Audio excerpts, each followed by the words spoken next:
Good evening, ladies and gentlemen. Welcome to a Grand Central Sports Hub delayed edition. I know all about that from my previous life. I don't even know where to start. I'm all rattled. Live TV. Daniel, Diamond Dan, good evening. Good evening. Obviously, we're having technical issues. I don't know what's going on. I'm trying to download an update to try to get a camera view. Honestly, no one needs to see me anyway. Who tunes in to look at my face? Nobody. Thomas, good evening to you as well. Let me tell you, add this to the list of things that I think are why we're in month 13 of 2020. Right? Like, nothing's going right on month 13 of 2020. And this is why. I would say Happy New Year, but I'm convinced it's not the New Year.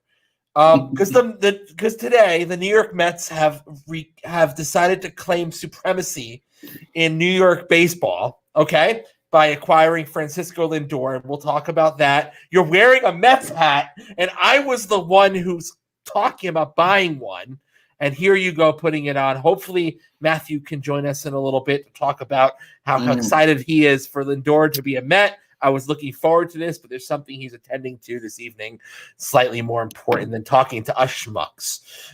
So the Mets have gained New York supremacy as the Yankees sit on their ass, can't even sign their own superstar second baseman. Okay, all right. The Knicks are 5-3. Another reason why we're still in month 13 of 2020. And the NFL actually completed their season with no cancellations as we head into the playoffs. They did, they worked their way around it, though, and were able to move facilities, and have the San Francisco 49ers play in Arizona. But that's also because there's only 30 teams, right? But who would have thought that they worked through it? There were some bad weeks. The Broncos week was bad. The Ravens week was bad, right? Invisible Jason, I would go back to the beginning of the football season and talk about, or at least reference the discussions that we had on this program about how the NFL, being the almighty NFL, would not, under any circumstances, once they started the season, find any reason to cancel it. No, and we knew that. When I said it before the season, I said they are playing, they are pushing through, they don't give a shit. It's the NFL, and they had their issues, right? I mean, and now they're dealing with an issue this weekend, when you're stacking. And I'm not going to complain about the NFL stacking 3 playoff games and wild card weekend on both days of the weekend. But, Cleveland in their upstart year here, now that the legend of Baker Mayfield has come true. I mean, it also amazes me how well a team like that can prosper when they take Odell Beckham Jr. out of the lineup. Yeah. That's right, Casey. Players even braved strip clubs and for somehow couldn't even cancel a game. But my man James Harden. Oh God, let's not even start with James Harden. Holy God. He put on his 2020 weight too, so and it's, at least he admits it. Because because he was looking for good chicken wings. Because we all know in Houston, Houston has no shortage of chicken wings, or from what I can recall in my youth, adult entertainment centers. So, having grown up partially in Houston, Texas. But back to the NFL, it is a shame that their head coach will not be able to be on the field on whenever it is Saturday when they play in this marquee year of theirs. But if they do lose, hopefully we will never have to see another Baker Mayfield Progressive Insurance commercial. Typical Browns. They make it to the playoffs and there's drama. I'm looking forward to the Nickelodeon game. And the Browns are playing the Ravens. Who are the Browns playing? Oh, we're going to go through game by game, but the Browns are playing the Steelers. The Steelers, and I'm taking the Browns all the way. Oh, absolutely. The Steelers are given 6. Oh, you got to take the Browns. I would take the money line, to be honest with you. I just feel like the Browns are super hot, and the Steelers are clearly not.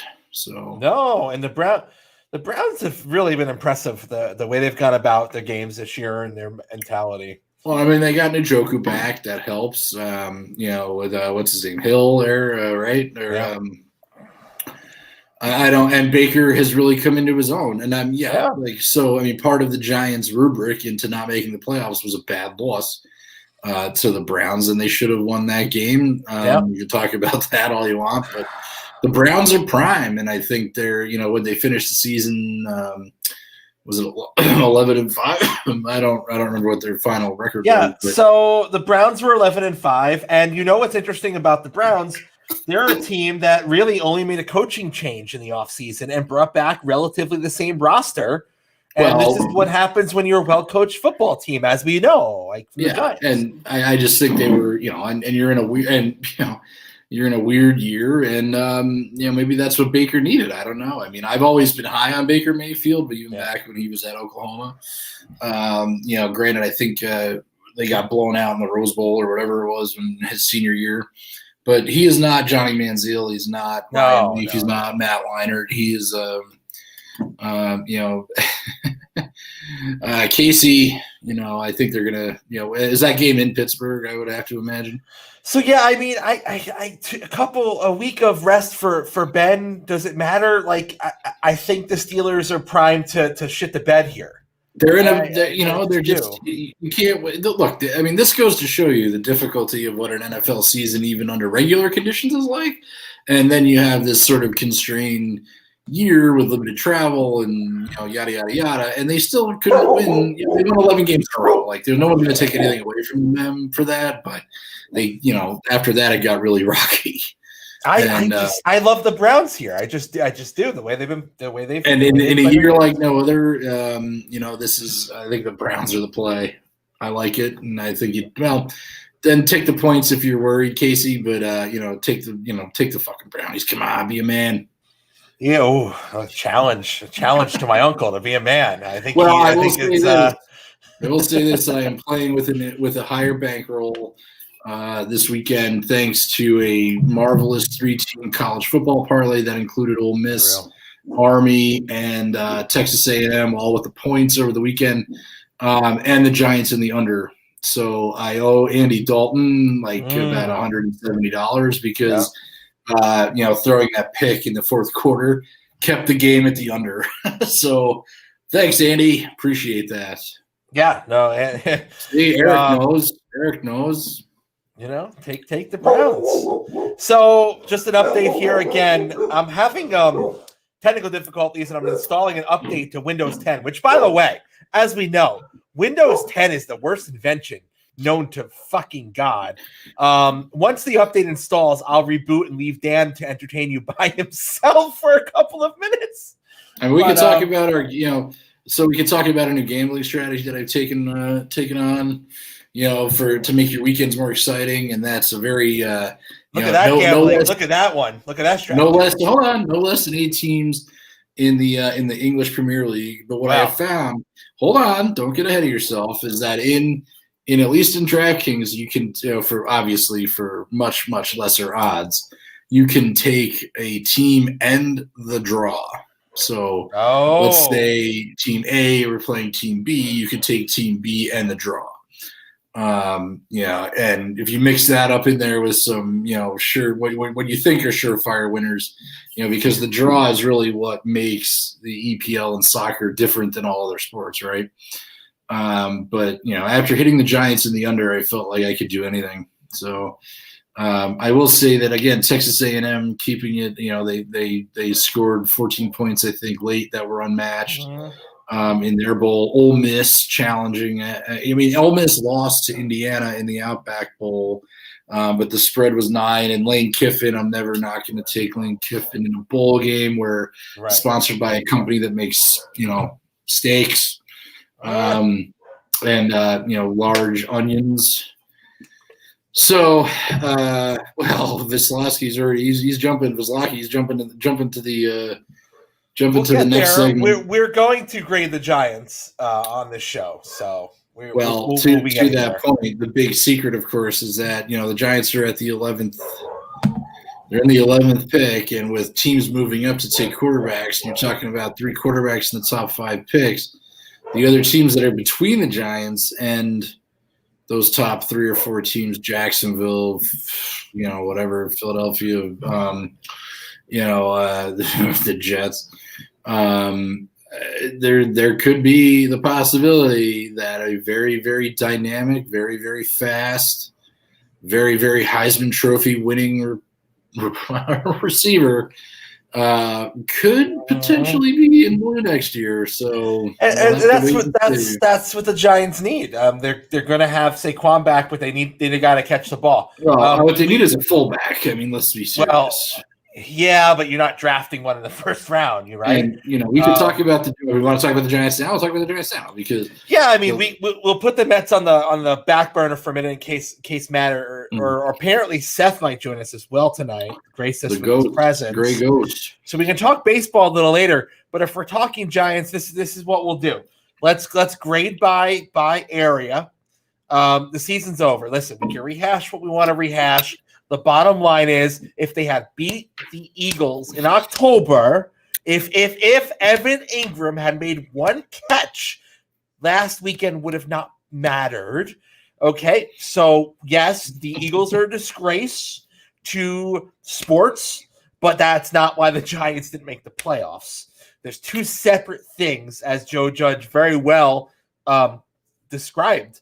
And yes, the Eagles are a problem, but the Giants were their own enemy. So let's do this. Let's divide up by area. So where do you want to start? Let's start offense. All right. Well, offense. I mean, generally, and we can do this like the New York Post and give it letter grades. Yeah, let's do a letter grade. We'll do a letter grade for offense, defense, special teams, and coaching. So I think offense is the biggest challenge right now. So where are you at? I mean, I would give it a strong B-, maybe a C+. I think you have, the offensive line was really, really bad and very scary at the beginning of the season. And the problem is that no one's going to remember, the first 6 or 7 games where, like in week 1, the Giants could have beat the Steelers. In week whatever it was, they could have beaten the Browns. They should have beaten the Eagles. I mean, they played that game. Was that a Thursday night game? I think they played that. Yeah. I went up. I remember I drove up to meet Seth and watched the game together in Jersey, and just a myriad of emotions. Daniel Jones ran for 80 yards. Oh, that was the fall down game, right? It was the fall down game, and then Evan Ingram just pathetic. Well, it wasn't Ingram's only drop of the game, which also came back to bite him in the game. Well, granted, they beat the Cowboys finally, in a season-ending game. I mean, the thing is the Giants could have folded like a 10 at that point, but I think the team is aligned behind Joe Judge. I think the defense is aligned behind Patrick Graham, which they have now locked him up because, look, in the NFL, I'm not saying this negatively, but as an African-American coordinator for a team that played very well down the stretch, he becomes a very attractive candidate for a head coaching job, or at least for interviews, right, through the Rooney Rule. So, right. I mean, the NFL came up with that rule. I didn't come up with that rule. So, I think the Giants' offense, Saquon going out obviously is a big deal, right? Golden Tate. I forgot at certain points of the season that he was in this. He won't be back, which is fine. I think obviously the receiver to build around on this team is Darius Slayton. You had a couple of not standout performances, but other smaller-ish younger receivers who got into the mix in week 16 and 17. Obviously, Sterling Shepard, the thing about the Giants right now is that Sterling Shepard is a veteran on this receiving core, which is good and bad, I guess. I think it's more a problem. It is, but the thing is and we've acknowledged it, and it's obvious, is that Dimes loves Darius Slayton. Like, he sees his first read is to 86 wherever he is on the field. And if he gets the ball in his direction, he's like, whatever. It's like, again, it's like when Eli used to throw to Plax. And I think Plax had like fucking 6 inches on Darius Slayton, Okay. and one unregistered handgun. But the thing was, when you throw a ball in his direction, and Slayton, Okay. he was hurt. I don't know, but he was a little rocky in the game against the Seahawks. Against the Seahawks, Slayton, when McCoy started, how many catches did Slayton have? Slayton's a nice receiver. 0. But can we agree that he should not be your top guy? Because right now he's your top guy. He's the number one down. I like Darius Slayton. He shouldn't be your number one option. He's really good. I think he could be a good 2-3, but I think you really need a top flight elite receiver. If Devontae Smith is on the board during the draft, do you take him? Yeah, I mean, so you're not going to draft a quarterback at this point based on the drafting position. You're not drafting a running back. You can, if there's a really good linebacker, as Eric mentioned, you can look at that. Well, I think just time out. Back up a second. I think bringing Jones back from the hamstring injury in a game they won, by the way, bringing him back, too early in a game he couldn't run. I think we've now come to terms with the fact that Daniel Jones, whether we like it or not, is going to be the quarterback of this team for at least 4 years, or at least until his contract. No, I would say at least. I really think next year is a big year on that end. I think he's safe for a year, and then they're going to reassess. So then, what makes him safe? Like, the offensive line was pitiful in the first 6 weeks of the season, and then it came around and it gave him time. And then Wayne Gallman, of all things, and Alfred Morris, these guys sort of opened up the field in a way that I think was like, well. I think the other thing is that the Giants are like. Dan, keep going for a minute. I'm going to restart. Okay, well, I think the Giants are starstruck by Saquon Barkley, and they don't know how to run the offense otherwise around him as it relates to the running game, which is why we were talking about needing a fullback, because you have a tight end that doesn't fucking block. And now I'm talking to myself, and this is weird, but. To that point, I just think that I would give the Giants offense C-, C+ ish with room to grow, but I think there's hope in there somewhere. So like I said, I took the Giants in the under this weekend against Dallas, depleted Dallas team. With Dalton and even Cooper. I think Amari Cooper had surgery yesterday. He'll be ready for the season when it comes back around. But I mean, even like Ezekiel Elliott wasn't that good. And now I really am by myself. So soliloquies with Diamond Dan on the internet. Casey, ask a question about the Giants or somebody. I don't know. Smith, the tight end. I think he's going to go earlier. I think he's probably going to go to in the top 5, 6, or 7 picks. If he makes it down to the Giants, great. I mean, the problem is that Evan Ingram made the Pro Bowl this year, and the Giants are high on him because they think he's like a receiver. And he's not the offense is clearly not built for him to block and built for him to open up the offense. The running game. And when you see Wayne Gallman's success over the last 5 or 6 weeks since Barkley's been out, it's all been based on the fact that he can break out on the line and they don't run the ball outside. The other reality here is that Jason Garrett is probably I agree, Casey, it doesn't mean shit. But, the other thing is Jason Garrett's probably not going to be with the Giants next year. The whole purpose was for him to come here, get Joe Judge on the rails, get him used to play calling and into a play calling cadence, especially in the NFC East, which maybe was another reason that Bruce Gettleman gets a pass this season. So I'm going to make a bold prediction here and state that Jason Garrett leaves, whether it's the Chargers, whether it's some other team, and the offensive coordinator of the New York Giants next year is Josh McDaniel. That's my bold prediction. Because he has a pedigree not only with the Bill Belichick coaching tree, but he's afraid of running another team, and there's no real head coaching opening right now. And Belichick isn't probably ready to let him go to be another head coach. So why not go play for, or not, why not go coach with Joe Judge in New York for a season or two in the same way that Jason Garrett came up to get his wits about him, where he could reload, be in a tough division, quote unquote, that was at least mildly competitive, and he can go coach a guy like Justin Herbert, who may be and will be a franchise quarterback for the Chargers. So, I agree that Gallman and Morris ran a good run, and then what do you do with Saquon when he comes back? Who's the odd man out? I think obviously Alfred Morris is, but I would bet, I'm not betting money, but if Josh McDaniel, who I really dislike and whatever, I think he could work under Joe Judge, and if Patrick Graham stays, like you almost firewall the defense, the New York, the big blue defense outside of the head coach and the offense, because really the defense in the last 6 weeks of the season came around and really flourished. Bradbury, keep him, and that's another reason why Gettleman's not going anywhere, is because James Bradbury had a Pro Bowl worthy season, and I think when people were making their Pro Bowl votes, they confused Logan Ryan for James Bradbury. Maybe it was like the face mask or something, but Bradbury is a dynamic corner who the Giants got for nothing. And, Logan Ryan, the other thing is Logan Ryan is not a zone linebacker.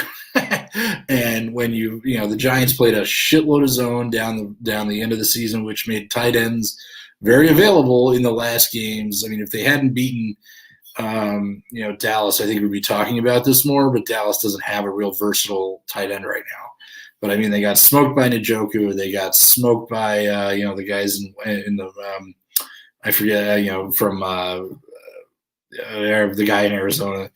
But either way, maybe let's not play the zone so much in the in the red zone. But if you have a dynamic play caller come in that obviously Josh McDaniel had it pretty easy with Tom Brady. Clearly, he does not. We could talk about Cam Newton all you want, but Cam Newton likes calling his own plays. I don't think that Danny Dimes does like calling his own plays.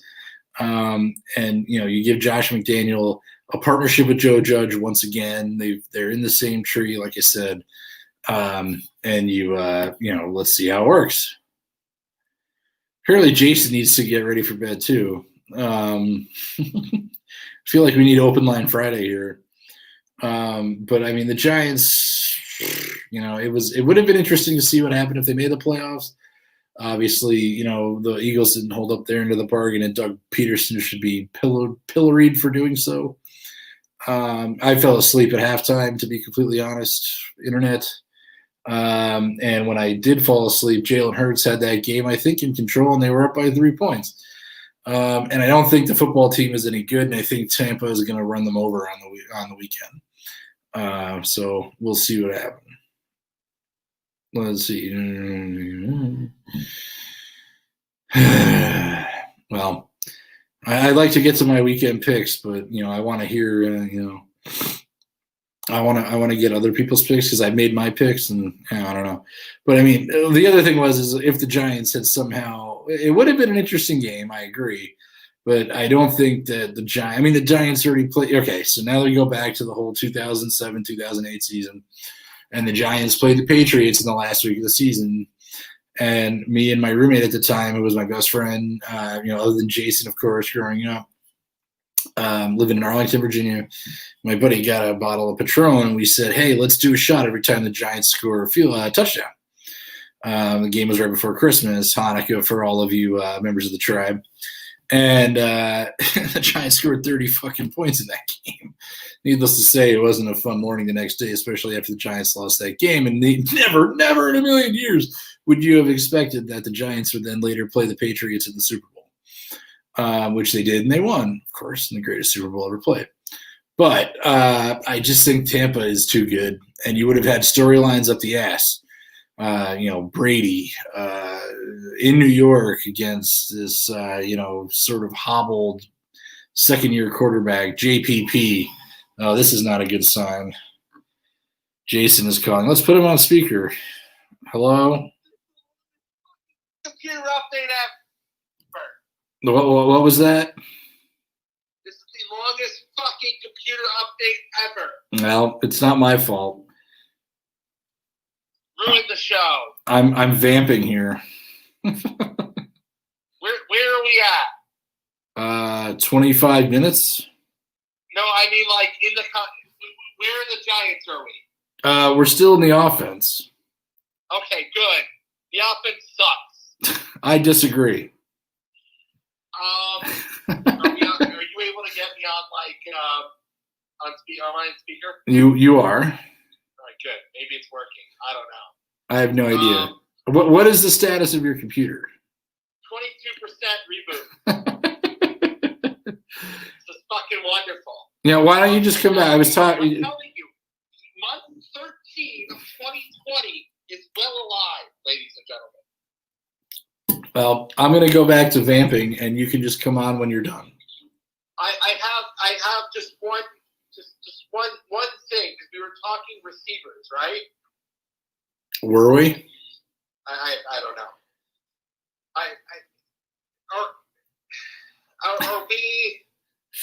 Are we in agreement though that the draft that's what it should be, or is that if there's a top receiver available, is that where you're going? Eric says I need a solo cup megaphone. Look, when the Giants drafted Saquon, right? He was the best player on the board. Maybe they didn't take the positions they needed. If Devontae Smith is on the board, the Giants are fucking taking him. Period. End of story. He's going to be the best. He's going to be the best position player in the draft, offensive wise, and they can make do. Look, they made do with no Nate Solder this year, who's the highest paid offensive lineman in the NFL, who sucks and sat out this year for all the reasons I understand. But the other thing is that they made it, and if Jones is mobile next year, then and with a healthy Saquon, and with Slayton, and with Shepard, and with Devontae Smith, I'm not that afraid of that. If you can't get Devontae Smith, and you're talking other receivers, is that still a thing, or you're looking at defense? No, I think you're looking at a linebacker at that point. Okay. That's my question. It's like, if you can't get the elite guy, are you still looking at second-tier receivers in the first round, or are you just strengthening your strength of defense? I mean, look, Jones was throwing passes to practice squad guys in Week 17, and it still worked out, right? I mean, maybe you could bring Eli Apple back and make him a receiver, even though he's like 5'2". I don't know. Eli Apple, is he still? Where is he? What we were saying, what my bold prediction is that if and when Jason Garrett does leave, and Jason Garrett has done everything that this team and everything that ownership had asked him to do, if he does leave, I am putting my money on Josh McDaniel as the offensive coordinator of the New York Football Giants next year. That connection is real. It is, and you have the Belichick coaching tree, and the Patriots have an offense problem right now. But why wouldn't McDaniel just stay in New England for when Bill decides to hang it up? Because maybe, what's his name there? Bobby Rubdowns doesn't like him. I don't know. He brought him back. He had nowhere else to go after he went to. Nowhere else to go, man. And look, you had Tom Brady. You could put Andrew, my 6-year-old, as the offensive coordinator of the Patriots with Tom Brady 4 years ago, and it wouldn't have made a difference. Yeah, that would be a really interesting group. I think Garrett's going to get a head coaching job. I just don't know if it's going to be this year. Well, I think the San Diego job is very appealing. With Herbert there and as a potential franchise quarterback. I'm not calling the AFC West, weak, but it's weak. I mean, maybe that's a good fit for Jason Garrett. And I mean, again, the Giants are stuck on these weird ass play calls where, they run the ball into the line and there's no dynamicness and the dynamicism. I don't know what the word is. That was good. But exactly it. So I was okay with the selection of Garrett as the OC because I thought it gave Judge a lifeline this season for experience. But at the end of the day, there was nothing interesting. Like, when you have a running quarterback, and Jones is a running quarterback, you have to have a playbook for him. They didn't have a playbook for him. You know, here's an idea. Could you log into this thing on your phone? So the issue with StreamYard, I can get the link, but I can't get into the room because I'm the only one who can let people into the room. This is the worst operation I've ever seen. So I tried. I emailed the link, and I hit the link, and I'm like, well, how do I let myself in the fucking Well, so Eric makes a point here saying McDaniels may be in New York, but for the Jets, which is, yes, is a very juicy position with, I don't see that. I don't know. His name's not even tied to any head coaching jobs anymore. After what he did, I don't think anyone wants to do that.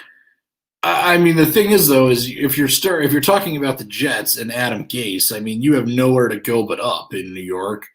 Yeah, they pulled a couple of wins out of their ass. But if you put Zach Wilson in that offense, I mean, with Jamison Crowder, there could be some things there. I don't know. And, I mean. Yeah, nobody gets talked about McDaniels as a head coaching opportunity. So exactly, which is why I am saying that if you want to transition out in a new and you can say, look, all right, the first time he went out under Bill Belichick's blanket, right, he failed miserably. Granted, Tim Tebow. Well, let's be honest. The Tebow brought him to the playoffs. I get that, and I understand, but then everything else went fucking wrong. And John Elway had to come in and make it right-ish for a proud franchise for the Broncos. So you come back to New England and you kind of sit around and you pass up a fucking job. You watch your defensive coordinator go take a head coaching job and get fired in Detroit, and maybe that was the right choice to come back. But now the Patriots are in the abyss, right? The Patriots are in no man's land. So what do? Do you bring in a new quarterback? Do you bring in Sammy Darnold and it could be with an Adam Gase? What if they came together and Adam Gase was the offensive coordinator in New England? Oh no! I could see Darnold going to New England, but I could never see Darnold in Gase. I'm spitballing here. I could see Darnold going to New England, though. Oh, for sure. I mean, Darnold, Dwayne Haskins, like you were saying earlier, Deshaun Watson is apparently unhappy, even though he has $64 million coming to him in Houston. Yeah, and a little issue with Houston because he wasn't involved with the GM hire, which I don't understand what his right is. He could be involved with the GM hire. He's not Tom Brady. Who the fuck do you think you are? No, but he is the franchise quarterback in Houston, so I could see that being part of the reason why he felt like he should have been read in.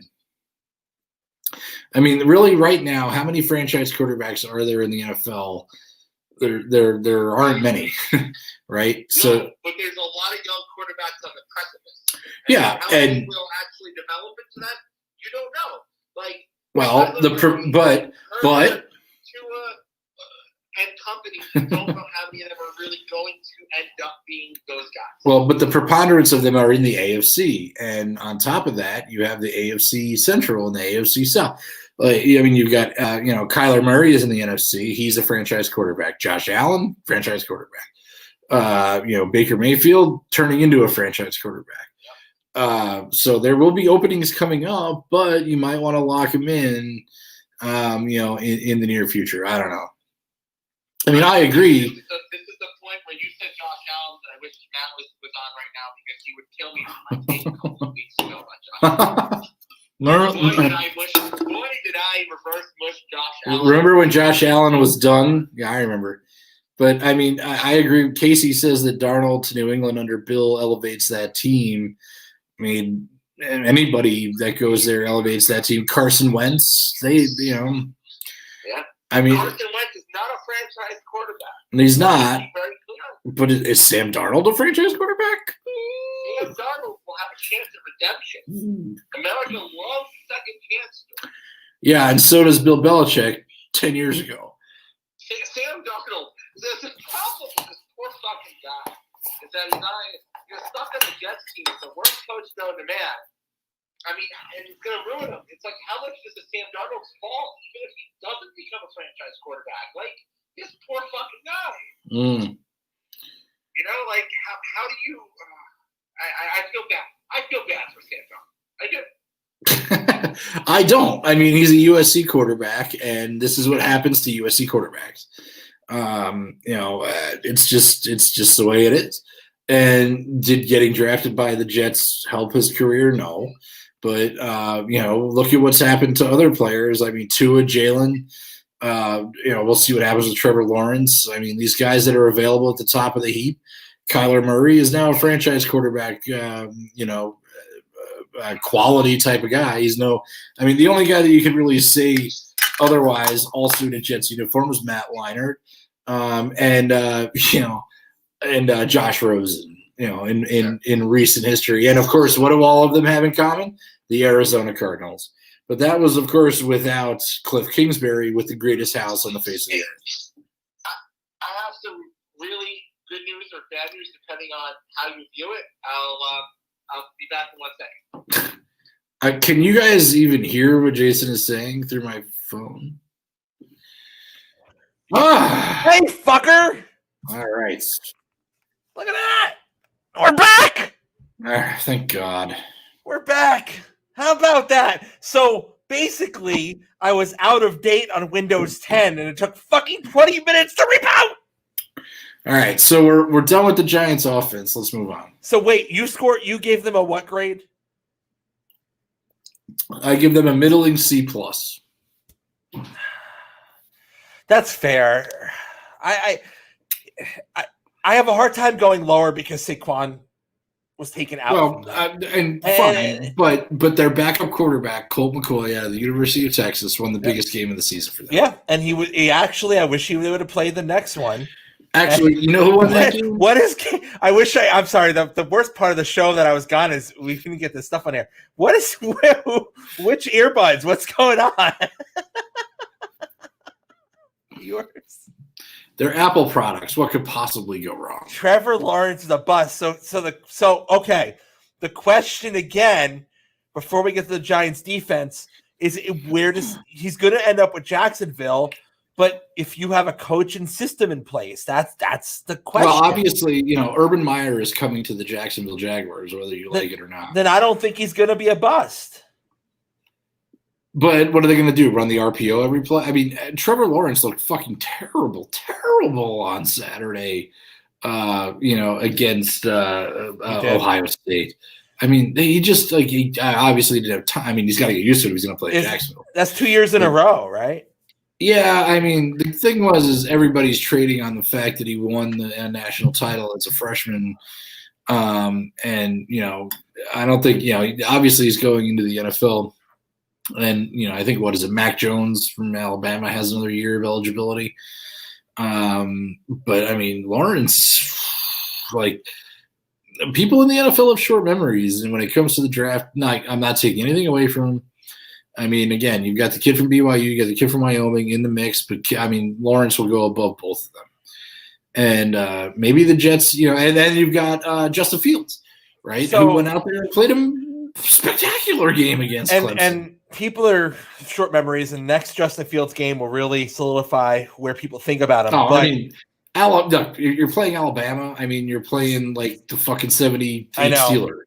But here's the thing about Fields that I love. That compete level, that guy got his spine ripped out, right? And he I don't know what injuries he had. Fields played a very dynamic game against a tough defense in a hostile environment. I love that guy. I am on the Fields fucking bandwagon. Like the way he responded was great. Is he a Kyler Murray or is he more like a Jalen Hurts? I don't know, right? He should be the second quarterback drafted in this draft. And he will be. Yeah. And I agree. No, because the kid from BYU is going to go in between them. And he shouldn't. The BYU guy, the BYU kid hasn't seen competition like that. No, I agree. And I mean, Ohio State had a whack ass Zach Wilson, right? I mean, Justin Fields, and then who was the kid, Trey Lance or whatever, I don't know. Like I just think that Justin Fields is going to play in a national title game on Monday. It's probably not going to go well for him, but the status will be how they played against Clemson, and I mean Ohio State put together a complete game, and I was watching the game with Mrs. Diamond, and I was just like, this is an interesting dynamic here because you're going into a draft where both quarterbacks are eligible. Yeah. So, so we're back. That's great. So back to the Giants defense. Started off the season shaky, improved as the year went on, and became very good toward the end of the season. Patrick Graham's coaching, because the personnel didn't change, it matured, and Patrick Graham's coaching is the reason, right. And that. And he re-upped to stay as opposed to interviewing to be a head coach somewhere. So, I mean, how do you not give this defense how do you not give this defense like an A- B+, right? Yeah, I mean, I would put him in the B+ category. I'm going to back up for a second to Casey's question about Kyle Trask because I don't know. Did you watch? Did you watch the Heisman Trophy presentation on Monday? Because I forgot that Kyle Trask was even in the discussion. And I mean, you're playing in a tough SEC, especially that division of the SEC. Like, he's a good quarterback, but he isn't. I think he's going to fall. And granted, Lamar Jackson fell too, and he won an MVP and was on the cover of Madden and all that shit. But I don't think Kyle Trask is fucking Lamar Jackson. I mean, Florida quarterback, I don't know. And I think Eric, Gettleman learned from Jerry Reese in that regard, like blowing 2 picks on Prince Amukamara, who may be bagging groceries in Philadelphia in the first round or second round, and then on Eli Apple, which was also a complete bust. Again, why you would take a cornerback or a secondary player that's under 6 feet tall, even if you went to Alabama. I mean, Alabama's defense is good, but they run their offense, right? I mean, the problem with – so the question about Devontae Smith coming to the Giants is the Denver Broncos, who draft previous to the Giants, I think, by 3 or 4 slots. And the problem is that Jerry Jeudy plays for the Broncos. And obviously they were in the wide receiver room together in Alabama, and that may be a problem for Bruce Gettleman. But it's not enough to trade up for him. Like I said, there's options at 11. It's not the worst thing in the world. But, I mean, back to the defense. I mean, you bring in Blake Martinez. The kid is a fucking star. Logan Ryan made the Pro Bowl. James Bradbury, he proved his worth on that side of the field. Is the rush great? No. Should they have played as much zone as they did this year? No. But these guys made some plays, and it's I'm okay with that. They got to Dalton. I think they had 4 or 5 sacks on Sunday and a bunch of rushes and knockdowns and all that. So the problem was the Giants, the way that we expected them to, with no expectations, sort of came around at the end of the season. So minus any personnel changes, I'm good with next year, and Patrick Graham staying is good. That defensive stability is huge. If they can get a linebacker in there, great. And they're just off and running for next year. I improve on your improvements if you can, or rather improve on your strengths if you can. But I feel good. I feel good going into next year with that defense. Maybe some secondary help. I mean, who doesn't need secondary help, right? But that doesn't need to be addressed in the draft. No, and they weren't bad. I mean, when you think about the second half of the season when they really started playing well, how many big plays did you really give up in the secondary? You just really didn't. And it was really against a deep threat like Russell Wilson, where a team like that can get some confidence. And I mean, DK Metcalf is going to be another Alabama receiver is going to be a superstar in this league. And if you could stop him, like, that gives you the confidence that you need down the stretch. I mean, again, I think that James Bradbury should have made the Pro Bowl and not Logan Ryan. But again, don't run the fucking zone. Yeah. Because the Giants have a problem and have problems year over year covering tight ends, and the zone doesn't help them doing that. Yeah. I mean, they're in good shape there. So we go special teams. Well, we had some issues on kick recovery the last couple weeks. Was a problem. I mean, I liked having Peppers as a kick returner. I think there's no downside there. Peppers also was he's a playmaker. He had good days and bad days like anybody. But that's a player that you're going to want to stick with. Graham Gano, reliable kicker. Yeah, no, kickers were fine. Punters fine. Once again, the kick coverage wasn't that. The kick return coverage wasn't that great. Yeah, we gave what was your grade overall for the defense, Jason? So I'm good with A-. Yeah, I would say a strong B+. Yeah, for special teams. No, for the defense. Oh, for defense. Oh, okay. That was and I mean, Riley Dixon, the punter. Yeah. Once again, the best player on the team. And he wins the Steve Weatherford Award of the Year. I mean, special teams were, they're fine. And you have a special teams coordinator as your head coach. Great. Yeah. No, it's. I'll give him an A- B+. Yeah. No, that's fair. So into coaching, I mean, we just kind of covered it, right? So you have a defensive coordinator that became a superstar and a head coach candidate. You have a head coach in his first year that has built a culture, and I buy into this with football, right? Because think about the last two Giant coaches that had no control and built and no structure. And no, the Giants were never going to win 9-10 games this year. Let's not fool yourself. But Joe Judge built the structure. But they could have. They could have. That's the thing.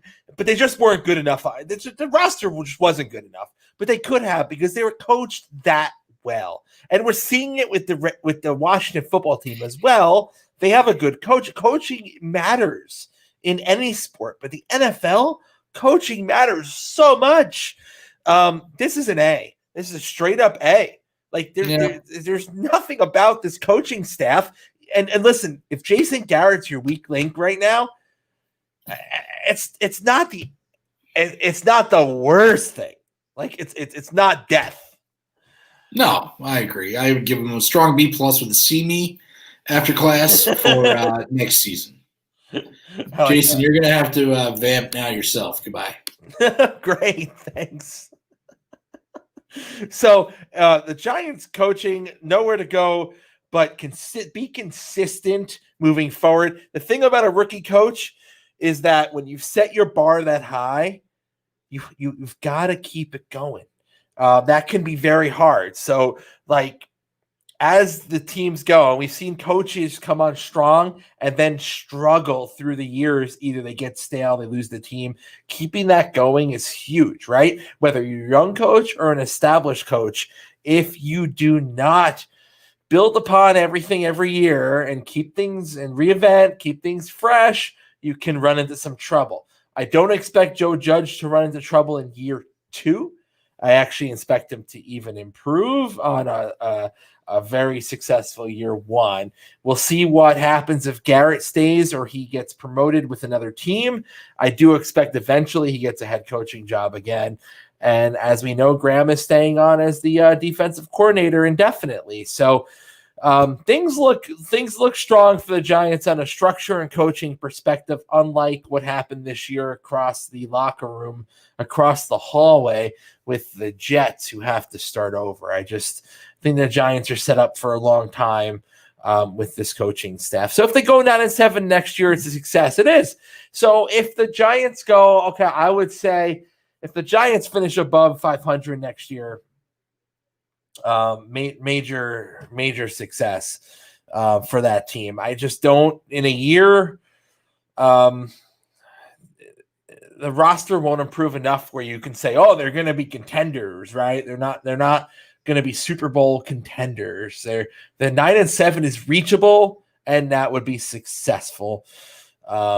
I'd love to see them get over 500. I think 7-9 or 8-8, you'd be like, they're just not there yet. But 9-7 would be highly successful for the Giants for next season, and probably wins the division at 9-7, right? Like, why would you not with this division? But again, this division is fickle because what if the Cowboys stay healthy next year and all of a sudden Dak Prescott's back and he's a superstar, and then what if the Eagles, Jalen Hurts turns into some kind of big time quarterback and they're good? There's a lot of what ifs. I mean, we're playing here in fantasy land, right? And the Washington football team, they're division winners, right? So, but they'll need a quarterback. So there's a lot of what ifs. But this division next year, I would not anticipate next season 6 wins wins the division, right? That shouldn't happen ever. But it shouldn't happen 2 years in a row. And if it does, then we'll have to talk about everyone's hot takes about if that should be allowed. But yeah, maybe. But we don't know. Here's the problem. Because the Eagles played last week the way they played last week, Hurts had even a less of a chance to show what he's got. Like, we couldn't even see him run a 2-minute drill or a comeback game. 9 wins next season. I would say 9 wins probably wins the division next season. Hot take. But 9 wins probably wins the division next season. So that's the there's so many question marks. There's so many question marks in the NFC East. So, we got to wait for Dan to do the weekly picks here, and he will be back. He's just having a moment with him and the porcelain structure in the house, and then he'll be back to join us in a little bit after spraying some potpourri. Oh, hey. The Lamar Jackson break is a real thing. Yes. I said, did you spray the potpourri? Everything good? Yeah. New year, juice cleanse last couple days. Now mixed with a couple beers. That's the way to start your year. Yeah. Let me tell you. You're a brave man, because if all the things I do, like keto and stuff, juice cleanse, I'm terrified. Like, I would never do a juice cleanse. So you are my hero for that. Well, I had to storm the institutions that make my house great. Oof. Oh, wait, hold on. I did hear your commentary about 9-3 next season. Can we 9 wins wins the NFC East next season? So I think. Let's talk about the Giants' schedule next year. I mean, we know their homes and aways, right? Oh, because we were talking about potential road trips. All right, so real quick, if I had to pick one, would you like to go to LA, Chicago, or Tampa? I mean, I would like to go to Chicago for what was stolen from us this year. I would too, because that's where we're going to go. Kansas City, I've been there. I would like to see SoFi Stadium in LA, and obviously we got some people out there so we can max out, cool out, acting all cool, whatever it is. New Orleans? Boy. No. I'm good. I'm good with New Orleans. I've been there too many times. I'm good. Tampa. Do Tampa. Tampa, I've been to the stadium. Honestly, LA football, that would be a blast. And it's a Chargers game, so there'll be tickets available. Well, with Jason Garrett as the head coach, revenge game. I'd like to do that. Man, that place is a fucking palace. I'd love to see it. You and I saw Dallas from a distance. I don't really need to go to a game there. I would like to go to a game in New Orleans just to go to the Superdome, see what it's like. But and like I said, I've been to Kansas City. The Giants obviously would lose that game. LA, Tampa, or I Chicago. Depending on the timing, like the game. Yeah, Chicago, I love Chicago, but if it's in the middle of winter, Dan. The game this year was like what, week 3, week 4? I mean, we should have gone to that. We should be there. We should have been there. We should have been at the Hilton. Should have been there. Should have been getting Gene and Jude's on the way out. Oh my God, Italian beef at Portillo's. I'm telling you, man. Oh, Chicago for food is just unbeatable. We got robbed, and I mean, I agree with Casey. The Eagles with Hurts is a bigger worry. Yeah, but if Peterson's still there, I'm not that worried. I I will say though, again, the time of these games matter, but I do think accessibility, like a Chargers ticket, you can get. I think a Bears ticket's going to be very hard, and a Tampa ticket you can get. I mean, next year, look, if there are fans, if we're back to normal, which we're not going to be by football season, stop. Tickets in general are going to be hard to get, period. Yeah, I know. Based on the fact that people I would buy a fucking Celtics ticket right now if I could. I know. I would go. I was considering, and I know. Listen, people are gonna judge, and I'm okay. But because the Lightning and the Panthers are allowing sumo wrestling is not a sport. I was gonna go hop down to Florida to watch a hockey game. I was. Yeah, I mean, I might still. And if they're like the Bills, whatever. I just think that when you get to the, if we get to that point next year, or I guess this year, and fans are allowed in, it's going to be, maybe sit this one out, sit a couple plays out there, Chief. But either way, the Giants. If I want to go to Chicago, I want to see the Giants play at Soldier Field. I want to spend a weekend in Chicago. I love Chicago.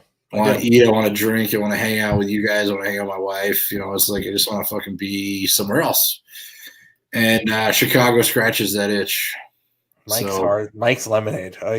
I've been mixed that last time I told you, man. Back in college, mixed Mike's with fucking Sam Adams. Bad mix. Oh, what the fuck! I mean, that you're in college. I said, some of us went to college. Oh my god.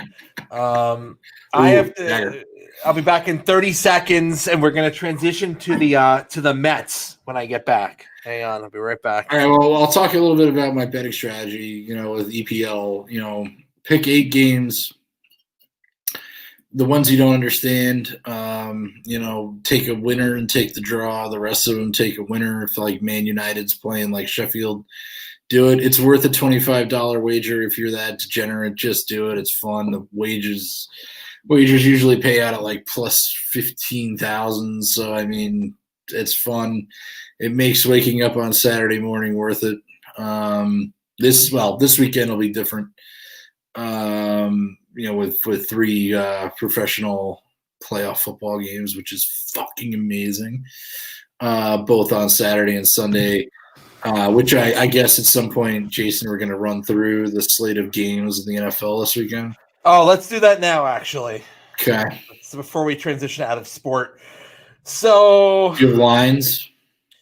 Yep, we have the week 1 wild card round NFL. Cue the NFL films picks. music. Yes. So we have 3 games on Saturday and 3 games on Sunday. How perfect is that? How could you make that? The NFL knows about theater. They really know how to. They really have perfected this fucking system, haven't they? Let's see here. So at 1:00 on Saturday, the 11-5 Colts visit the 13-3 Buffalo juggernaut Bills, AFC East champions. The Bills are giving 6 to the Colts, Daniel. Bills and 6. Take them. Take them and run. Take the points. I hate Phillip Rivers. Take them and run. And it's amazing the Rivers, honestly, the Colts at 11-5 is quite defense. It's Frank Reich. It is what it is. Also, before we go any further, shout out Progression Brewing in Northampton, Massachusetts. I like the next day delivery in the great Commonwealth of Massachusetts. These guys, family-owned business. Found them on the internet. One day I ordered, the next day there's beer on my front step. Beautiful, wonderful New England IPAs, Progression Brewing, Northampton. Okay, proceed. At 4:40, the 10-6 Rams visit the 12-4 Seahawks. Seahawks given 3.5. Seahawks and the points. Yeah, that's another one we concur on for the second game on Saturday. The third game on Saturday is at 8:15 in the evening. The 11-5 Tampa Bay Brady Buccaneers visiting the 7-9 NFC East champion Washington football team. The Bucs are given 8.5. I'm going to guess between now and Saturday that goes down. I look, Mike Evans, Chase Young is the matchup in this game. It's a beautiful thing. It's why Chase Young was drafted so high and why the fucking football team made the playoffs. Alex Smith redemption. Mm-hmm. I think Tampa wins this game, but I think that the Redskins might cover. Yeah. So if the line is 8.5, I'm scared for Tampa here on the line. Tampa wins the game, but 8.5. If you're putting a gun in my head at 8.5, I'll go for the football team. Look, I mean, the odds on. I mean, I'm sure the odds on Tampa and the money line are very bad. So that's one good point. Alex Smith. Let's not sugarcoat this. Alex Smith looked brutal last week, and he could not move. Once the Eagles started rushing, Alex Smith looked. I was worried for his safety. So maybe we need to rethink this, because if Tampa brings the heat from the jump, 8-finger heat, brings the 8-finger heat from the jump, Alex Smith might get rolled out of there on a fucking golf course. Stop right now. Casey, I will take a bar tab at District 96 in New City on that fucking assertion right there. All right. I will put a bar tab on the fact that the Redskins will score more than 10 points. Oh, this is going to be good. Yes or no? We'll revisit this next week. Well, the best part is that I'm not going to New York anytime soon. So, you know what? I'll buy you a meal at the Tiffany Diner. So no, I mean it's interesting, because if you think about it, all right, 10 points. You're getting 10 points. That's it. If it's over 10, the over under is 10. I'm taking it. I can't wait to revisit this next week. So that's Saturday. All right. So ultimately, easy case. All right. So I'm gonna go out on a limb here, and no, I just cannot bet against Brady and the points. So I'll take the points. Yeah. I Tampa in the points. Let's go. Yeah. And that game is in Washington. Not that. Yeah, it won't matter. Fans. Yeah. Maybe it should never be in Washington, but maybe Dan Snyder's going to lead a group of total hillbillies and just run through the city. I don't know. All right, what if you giving you odds of some Dan Snyder going to be the owner next year? Yeah, he's always going to be the owner of that team. I think, and to the point about getting them a team, I think they're going to stay with the Washington football team name. Oh my God, I'm sorry, I'm distracted. Eric just sent me a picture of Portillo's delivery. Was this like Gold Belly or something? Eric, this is nuts. Holy shit. It's in a big box, and it has all the Portillo. Oh, it's like an Italian beef sandwich in a fucking box. Ah! With the giardiniera peppers. Oh my God. Stop, my God. How much was that? Italian sausage with beef is probably one of the greatest sandwiches I've ever had.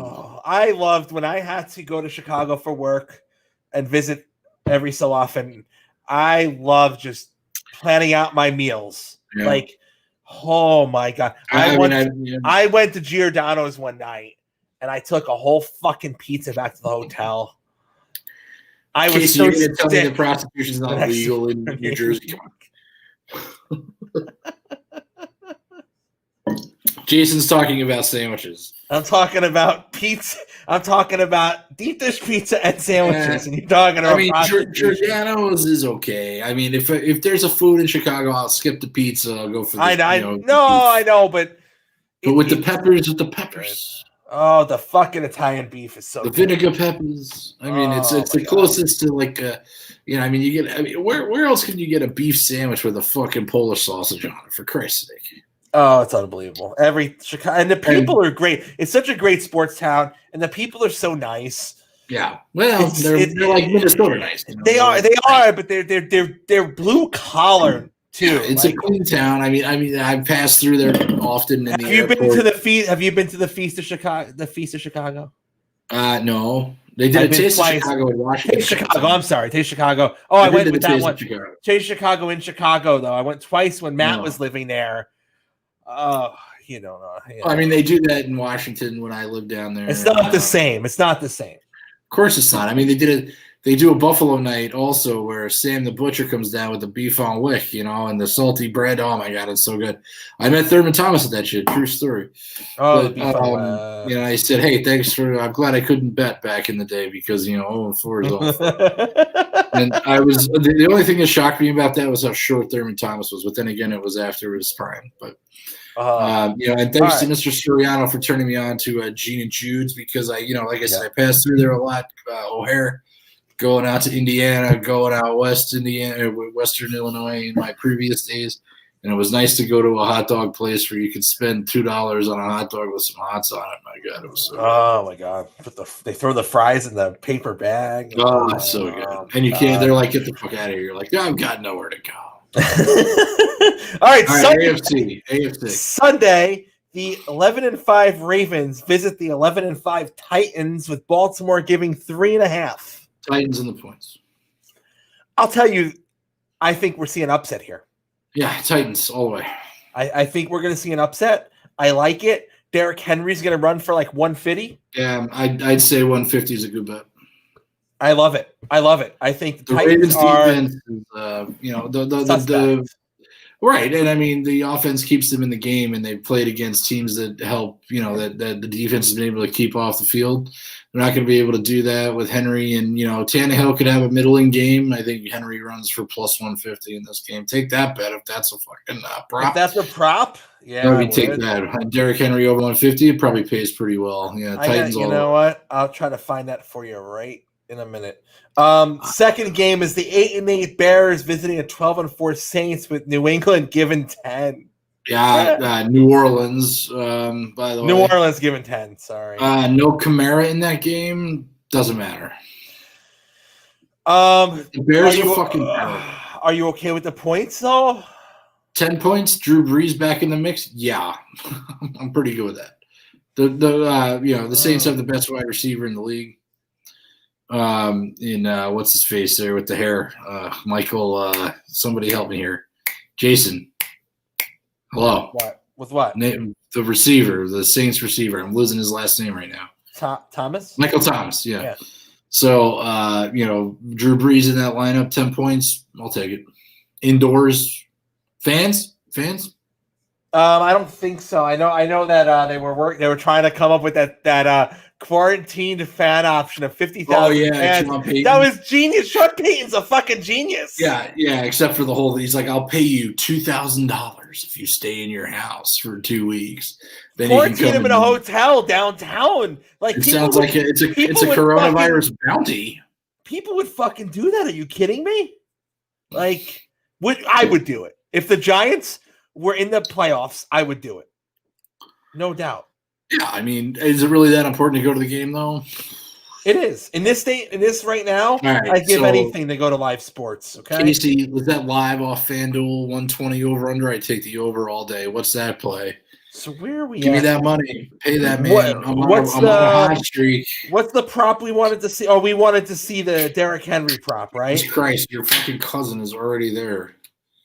120. Oh, is it? Is that the first half? Because I'll take it.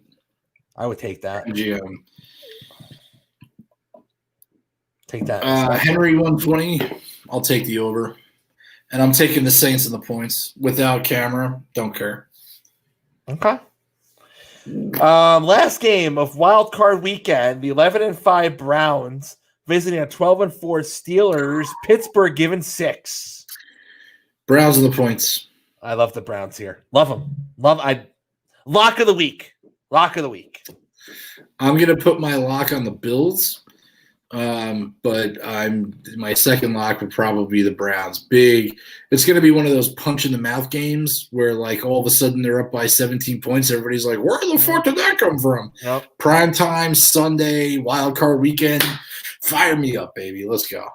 I absolutely love the Browns here. I'm 110%.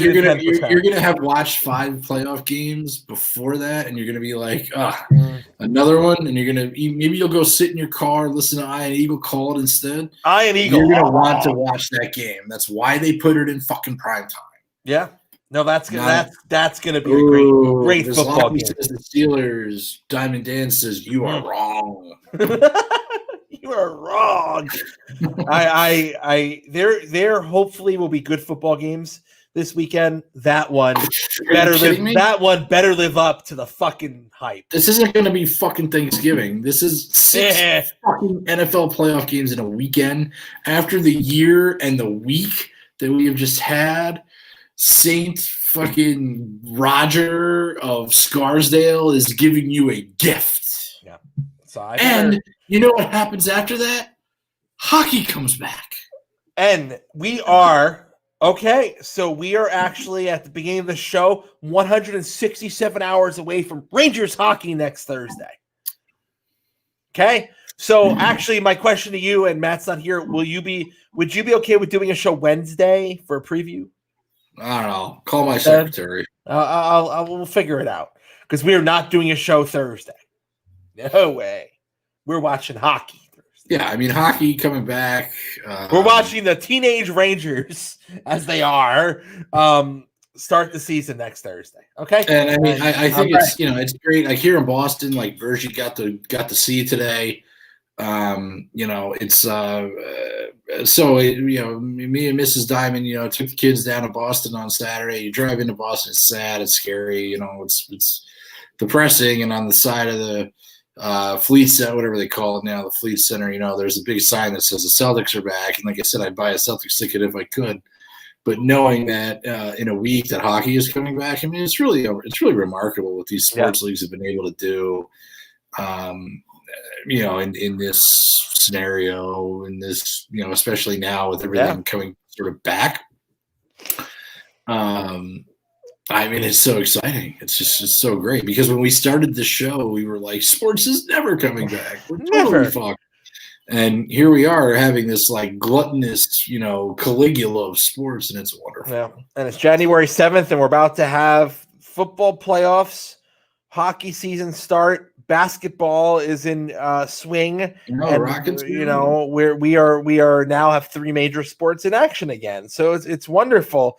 We'll talk about hockey if we could do a show Wednesday. We'll talk about it at length. But let's pivot real quick to major news today. The Mets acquiring Francisco Lindor. I'm not even sure I like and Carrasco from the Indians, who now have a payroll of $35 million. I mean, Rachel Phelps is running the team, right? Well, I mean, and they're going through a name change. I mean, obviously there would be transition. Are they going to be moving too? Like what? No, Joe Boo cannot be happy. Joe Boo cannot be happy. I don't know because I got to look at the season. It's a truncated season. So give me a minute there, Casey. So Cleveland just punted on. They didn't win. Their window's closed, and they said, "Fuck it, we can't re-sign Lindor. We have to trade him." I understand. But in retrospect, if you took a chance to like stop and realize what was happening, I guess for a minute, and the fact that the Indians took Rosario in that deal is kind of pathetic. No, I don't know what they got. With Cohen taking over the team, it almost made like perfect sense, right? That Lindor was on the market, Cohen takes over the Mets, and I mean, we didn't know Carrasco would be in the deal, of course. But I mean, it almost made too much sense for that to happen. And I mean, it comes into the NL East, and I have a feeling that baseball, when it does come back, it's not going to be playing in like the same. See, the thing about the AHL too, right? Let's just back up for a second, right? We've truncated, using your terminology, the divisions, and like the Rangers are going to have to play in the NHL on NBC division with the Bruins and the Flyers and the Penguins and the Capitals and all that, which of course would have been more compelling if Henry were playing for the Caps, and here's to his recovery and his surgery. Yes. But if the Mets are going to have to play the Phillies. They're going to have to play, the Mets need to be competitive in a way that they needed with the ascension of the Braves. They needed to be competitive in a way that was not working without an all-star superstar in their lineup. So they went out, and Lindor obviously was the big fish. So if I put Ronald Acuna up against fucking Lindor, I would take Acuna 9 times out of 10. Lindor is a superstar. He's only 27 years old, and he's going to fit in very well on that team. So my question, the Mets are not done. So they're not done. I think we all agree they're not done. So let me give you 3 options here for their second strike, if you would. So George Springer is the hot rumor for center field. Let me tell you, they're still in on DJ because they losing Rosario, they still can put a second baseman in. So let's say Springer, DJ, and let's say Bauer as your third option, because who doesn't love more pitching? Yeah, I think you go after Bauer there. If those are your 3, what would you do, and what do you think they'll do? I mean, I would go after Bauer myself, and I think that's what they're going to do. I mean, I think you have Syndergaard and DeGrom.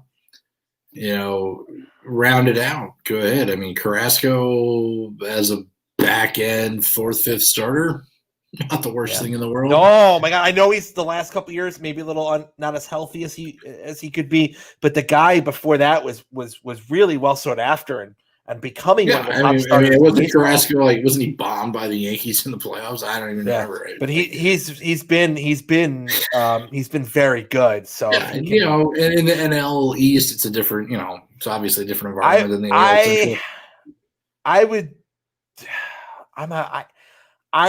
I would think this team. So the Mets want to stay young, right? And the only thing about DJ is he's not. Look, I mean, there. We could say the Yankees have been fucking the dog here on DJ, and I think after, Steve Cohen, money guy, has money, he goes out and makes a splash on the worst day of the year to possibly do that as a baseball team, following the other unsightly news that is occurring. And it's not like it's going to thud. I mean, if people are going to see him, Lindor run out of the Mets dugout in March at spring training, you'd be like, holy fuck, I forgot all about that. Ultimately, I think the Yankees are going to sign DJ. I think this is a fucking dog and pony show. He's not going to Los Angeles. Although LA, with San Diego's bizarro fucking free agent signings, and they're going to need to do something. Well, that's why I'm worried. That's why I'm worried. You know what? If the Dodgers didn't win the World Series, I think we'd be in a different story. I think the Yankees are going to re-sign DJ, and they're going to meet his demands because they have no other reason not to. But let's get there in a second with the Mets. I think DJ also would be a tremendous fit at second base for the Mets. DJ any team. I would do that over George Springer because I think he's a better overall hitter, and he's a couple of years. Springer's not young. Springer's 31, so he's not like he's a mid-20 guy. I would do DJ over Springer if you could. Of course, but Springer's also played behind, not to play devil's advocate here, but he has played behind sort of a cheating, flashy infielder, young, short guy, who can bat in front of him. I mean, I just think that the Yankees cannot pass up DJ in the fact that, he is your leadoff hitter. So, he protects the rest of the lineup. He won a batting title last year. He's a Gold Glover. It's fucking pay the guy. Here's my worry. If DJ doesn't come back, Lindor was my second option. He's a good second option. Now, if DJ doesn't come back, you're talking Arenado or Story. Yeah, Arenado. And I'm not as excited about Arenado or Story as I would have been about Lindor as a second option. I don't know why all of a sudden we're like the Colorado A team here, but DJ. I would take Arenado. I think he'd be okay in this lineup. But the things that DJ has done for this team deserves $115 million. And the truth is, and I said this earlier to you and Seth, the Yankees should be in a position where, especially post-COVID and the true poverty teams, the Yankees should be in a position where they sign DJ and trade for Lindor. Like that is what they should be doing right now. But they would have traded Glaber 5 years ago if they were going to do that. And no, because you didn't have to do that because DJ could play first, right? Glaber can play second, and Adore can play short, and your prospects, you fucking trade them for real talent. Okay, the Mets cashed in here. The Mets did what you should do. Prospects who are not a sure thing for a guy in his 20s who is. It's a no-brainer. I mean, the fact they got Rosario off the team for fucking Lindor is like magic. It's Jew magic. It's amazing. I mean, Rosario is a liability to the Mets, and I mean, going to Cleveland now. I mean, if they win, how many ever games they play next year, it'll be half of them. It'll be a miracle. Yeah, and I agree that DJ is a clubhouse guy. I mean, look, everything boils for me. It was last season, not like this, 2 seasons ago, I guess, like the last full season. The Yankees are getting fucking blown out in Game 6, and they put 2 guys on in front of DJ, and he gets up on the first pitch and hits a fucking home run off the foul pole. It's like, holy shit. And Casey's this guy isn't a fucking jerk off. Like he is a Yankee, and I just go fucking pay him. I know. And they're going to, and it's fine. I hope so. Casey, you made like that. We've devoted shows on the trading judge. Like that ship has come and gone. Like they're not doing it. And you could now. You still could, but they're not going to do it. And to that point, they keep a guy like Judge who is a marketing. And he's your right fielder. He's young, and look, I mean, I took Mrs. Diamond, took Andrew down to Pawtucket to see Gary Sanchez and Aaron and Judge the week before they came up, and like that guy came out of the dugout. And if you know anything about McCoy Stadium in Pawtucket, the seats are way above the dugout, and that dude came out of the dugout and basically was like a transformer. And it was like, this guy is the fucking future of the Yankees, and he's going to be, and he's too wrapped up in the team, and he's too wrapped up in the Jersey Mike's bullshit, whatever. He's not going nowhere.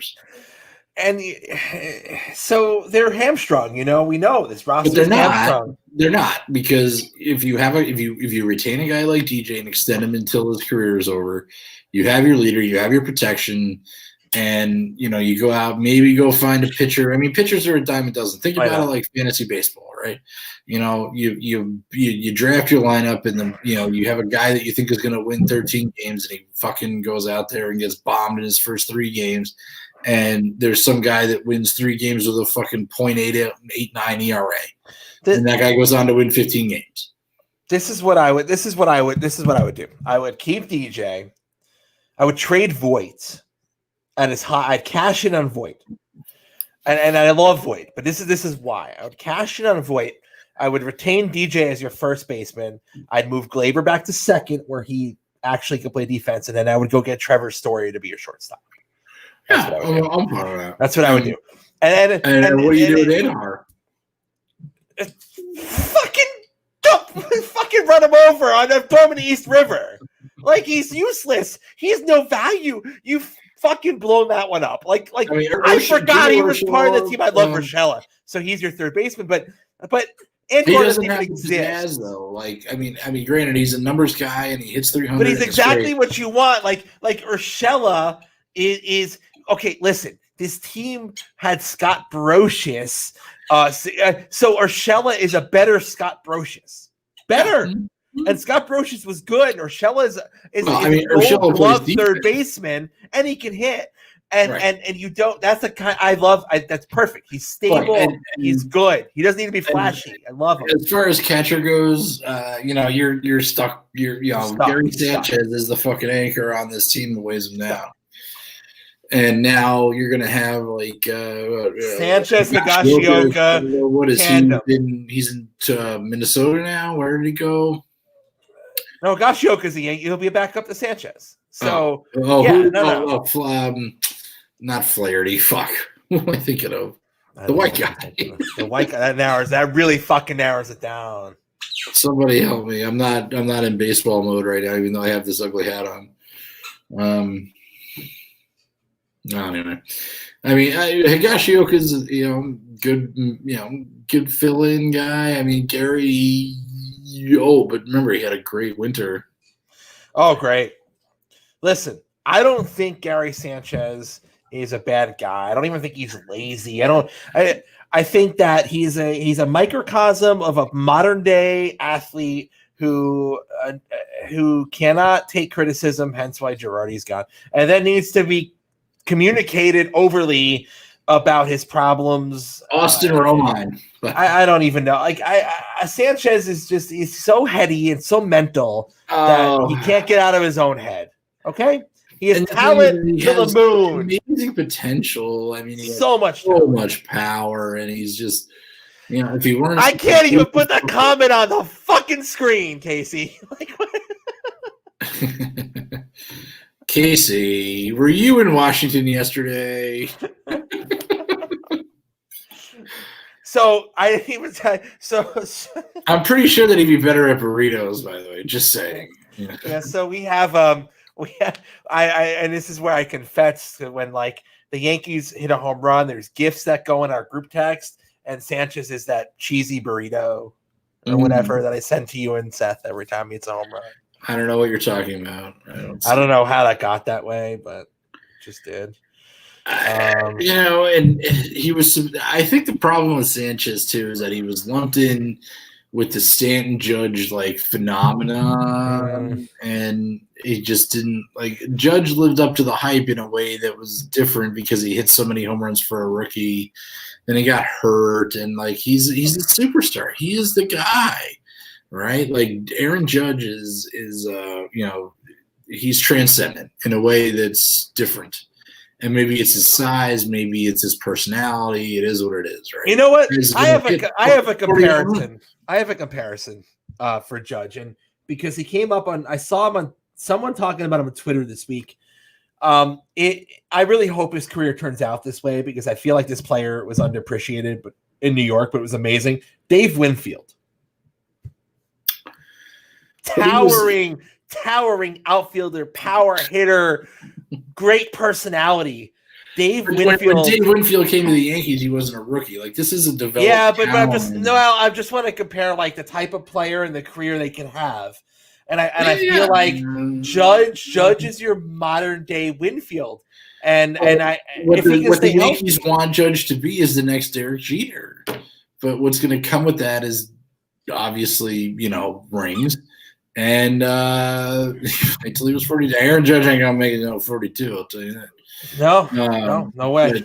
He's not durable enough, and they want him to be the guy that fills that fucking throne. Yeah, Winfield was. That's the difference. So that's what I'm saying. Like Judge. Here's a thought too. If DJ does end up leaving, do you bring back Gregorius? That was a messy split. Apparently, there's bad blood. Like DJ. I don't think he's too happy in Philadelphia either. No, it was a 1-year contract, so he's a free agent. I'd rather make the trade for in his mid-20s a story. Like I'd rather make the commitment to a long-term player. Here, I'm gonna also make another commitment. If we can, Tom, if I can travel. I live in Massachusetts. If Nanuet or where do you live, Nanuet? If football comes back, I will come down there and do a Nanuet football game with you. Oh boy! But what is it? Two contingencies. I won't be able to travel by March, and chances are Rockland County football is not coming back by then. No, Cuomo won't allow it. If they do, I'm in. So here's the issue. Back to the whole Mets making waves today. I'm just not confident. I wish I could sit here and tell you, Dan, that everything's going to be okay. DJ gets signed tomorrow, and the Yankees get a pitcher, and I'm happy because that would make me happy. If the Yankees re-sign DJ and they get a pitcher behind Cole, I'd be happy. I can't say that I'm comfortable anything is going to happen. The problem with your Jewish angst here is that if Tanaka walks too, now you're 2 pitchers down. Because I actually would bring Tanaka back. Well, yeah, but Paxton's coming back. No, he's not. He's a free agent. He's not he's got nowhere to go. He's not coming back. Okay. He didn't even. I mean, he couldn't even pitch. I mean, he was hurt. They're not bringing Paxton back. There's zero chance. So you're talking. Okay, you're talking Severino off his injury, who will not be ready for opening day. Herman off of his beating case that we don't. I get, but we don't know if he was a fluke. In talent perspective, we don't know if he was. So I mean, stop, like you said, stop prospect hugging. Give me Davey. Right. Give me Clark Schmidt. Give me Clark Schmidt. Well, Davey and Schmidt, and Monty. So like you legitimately have a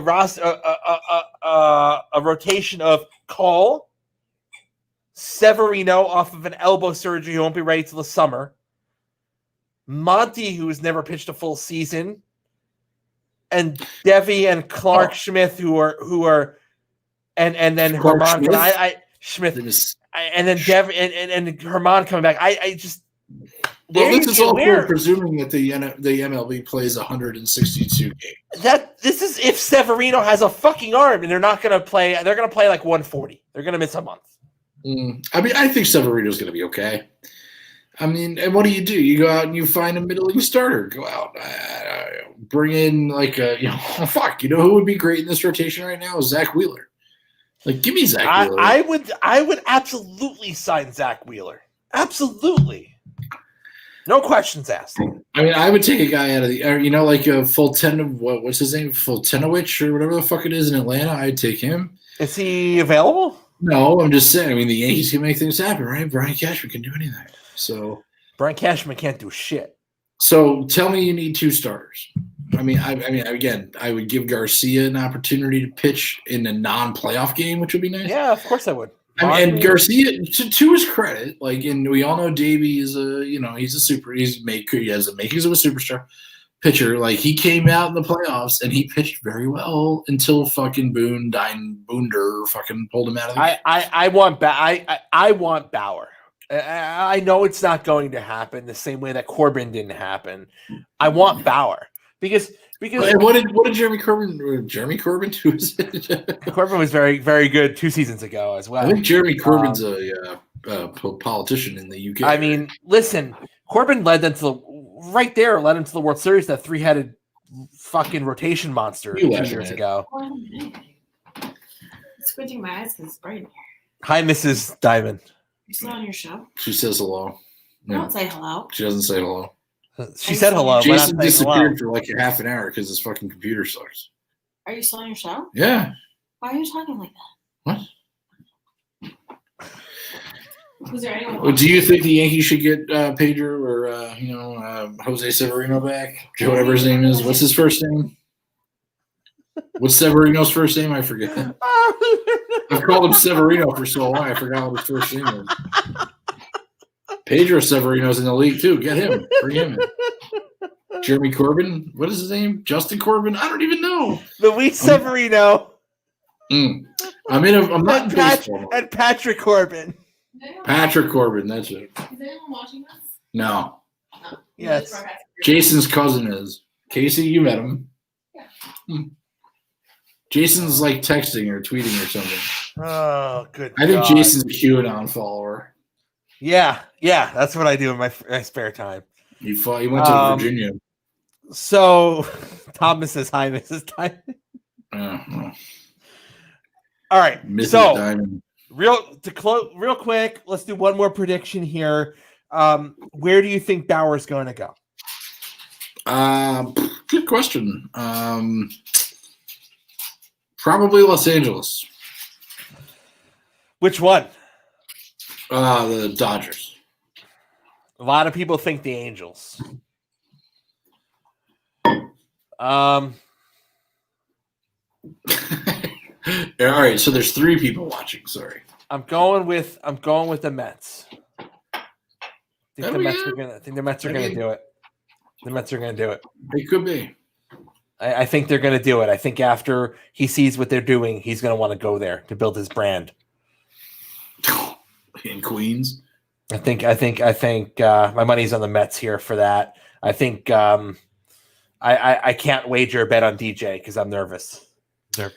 Nah, I mean, I think the Yankees are going to retain him. I just think they're playing games, and now that the Mets and I think that it like from a business perspective, right? Like the Major League Baseball was waiting for Steve Cohen to make his splash, Yeah. and he shot first, so to speak, and he made his splash. And not only did he bring in Lindor, who was like the prized infielder, youth, all that. But he also brought in Carrasco and was like, fuck you, because he's going after Atlanta. It's obvious. Yeah. So now that kind of puts everybody else on notice. And we made it through the winter meetings without any real big deals in San Diego. I don't even know who was it again, right? Manny Machado, whatever. Now that Steve Cohen is on the record, I think it puts everybody else on notice. Yep. Now that he made a move today. It really wakes things up. I think you'll see things move quicker now after that. Because it was a big deal, right? I mean, the purchase of the Mets was a big deal.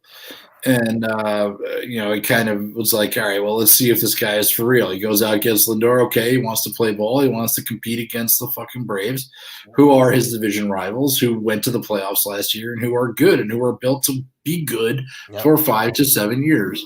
Right? I mean, they have transitioned to the fact that Freddie Freeman doesn't need to be the guy that carries the water in Atlanta anymore. Right? Yeah. Like Ronald Acuna is a superstar. So what did the Mets do without a superstar? They went out and got a superstar. The Yankees have superstars. So it's like in the city, like we'll see what the front pages say. They're on the back page of the Post tomorrow, right? We'll see what it says. The problem is back in the day, this would motivate the Yankees to fucking step it up. I just feel like in this day and age, they don't care about the Mets. They do. Not that they don't care that the Mets made that move. It will not affect the Yankees' decisions. Where back in the day, the Mets doing this today, the Yankees would close the deal on DJ tomorrow because George would not allow them to play second fiddle. Okay, I agree. That's my problem. The Steinbrenner children do not care about status. They don't care about what the Mets did today. I almost feel like they become like the Mara approach to the Giants, right? Right. Yep, that's a good one. Mara, yeah, we can talk about Mara at length too. So that's a good point. Okay, so this is a good show. It was a long one. Sorry to leave you alone for a while. No, I left you alone. Back. I'm sure you did great. We're talking about again EPL, English Premier League. We're on a break for the FA Cup, But Casey, you want to start betting, you want to do it. Crystal Palace next week playing Arsenal plus 450. Take Palace. We can talk about it next Wednesday since the show will be on Wednesday. Since what's on Thursday? Hockey. So let's shoot for Wednesday for next week, and we'll do an NHL preview. We're gonna be hyped up on Wednesday. We'll have lots of hockey to talk about. We'll recap the football, and maybe we'll have more baseball. There's a lot going on right now to keep us occupied from all the other happenings in the world. Once again, I go back to when we started this whole endeavor and this goofball idea of talking on the internet, and we were worried that there were not going to be sports. And granted, we thought we'd also be out of this fucking quagmire by January, February. But, I mean, we have to hand it to Adam Silver and to Roger Goodell for Is All We Want. Even Rob Manfred, and, I mean, even the fucking MLS got a season in. Yeah. No, they did well. Here we are, and I mean, I hit some NYCFC bets, so it's good. But these guys, you need buy-in from. And granted, we've been through a lot of social turbulence throughout all of this, but these. I mean, I don't want to make a broad generalization or crazy statement, but American people, American men more specifically, need sports. It's what drives us to talk to each other. And in a world where we're not socially connected, that's what brings us together. True. So, like this weekend is going to be so fucking awesome. I mean, like Mrs. Diamond here, you know, like I watched so many bowl games, whatever, and she's like, I can't get into college sports, but if this was if it was an NFL game, I'd watch it. And I'm like, you know what? You're gonna have 6 NFL fucking do or die playoff games this weekend. You know how fucking awesome that is? Yeah, no, it's gonna this weekend's gonna be great for football. So Tom, enjoy it. You and me both. But luckily, I have great hair, which I could pull out of my head, unlike somebody else I know. But I mean, these games are going to be fun, and I mean that's why, like I put my outdoor TV on my counter over here while I was cooking my turkey without my, you know, with my family here, but without my extended family in my house for Thanksgiving. And I was like, you know what? The fact that they're playing football in a place like Detroit right now while I'm making my Thanksgiving turkey, I'll take it. Yeah. And you know, there's been enough alcohol and enough. Again, one more shout out, Progression Brewing, Northampton, Massachusetts. Thanks for the hookup. We're gonna make it. And it's just the fact that you could turn on the TV now. I'm not into college basketball yet. We could do a whole other show on college basketball right now. But you know, they got in enough bowls. Hit a nice little parlay this weekend. It's really been something, and I think we all have to be very thankful for that. Yeah, you summed it up well. I can't sum it up any better. So next week, Dan, Wednesday. See you here. All right, brother. Enjoy your football. See you next week, ladies and gentlemen. Thanks for joining us tonight. Stay safe. Enjoy yourself. Later.